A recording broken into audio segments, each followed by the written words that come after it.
This is Geotalks with Rohit, understanding the world beyond headlines. First update. Iran deputy foreign minister చెప్పారు US strike stop చేస్తే Iran nuclear programme అబాండ్ చేయడం consider చేస్తుందని. ఈ signal వల్ల global market relief feel అయ్యాయి. ఇండియాలో Sensex and Nifty కూడా rebound అయ్యాయి. Second update. న్యూఢిల్లీలో రష్యన్ డైలాగ్ 2026 స్టార్ట్ అయింది. 110 కంట్రీస్ రిప్రజెంటేటివ్స్ పార్టిసిపేట్ చేస్తున్నారు. Global politics and supply chain changes మీద డిస్కషన్ జరుగుతుంది. Third update.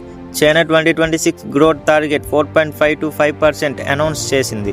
అదే టైంలో డిఫెన్స్ బడ్జెట్ 7%కి ఇంక్రీజ్ చేసింది. చైనా మిలిటరీ ఎక్స్పెన్షన్ మీద నైబరింగ్ కంట్రీస్ కాన్కర్ ఎక్స్ప్రెస్ చేస్తున్నాయి. Fourth update. నేపాల్లో జనరల్ ఎలక్షన్స్ జరుగుతున్నాయి. ఈ రిజల్ట్ హిమాలయ రీజియన్ జియోపాలిటిక్స్ని ఇన్ఫ్లుయెన్స్ చేస్తున్నాయి. Next government India are China సైడ్కి టైట్ అవ్వచ్చని అనాలిసిస్ చెప్తున్నారు. ఈ 4 అప్డేట్స్లో మీకు ఇంట్రెస్టింగ్గా అనిపించిన అప్డేట్ ఏది? కామెంట్ చేయండి. సిచ్యువేషన్ ఫాస్ట్గా చేంజ్ అవుతుంది. వెరిఫైడ్ అప్డేట్స్ కోసం జియోటాక్స్ విత్ రోహిత్ని ఫాలో అవ్వండి.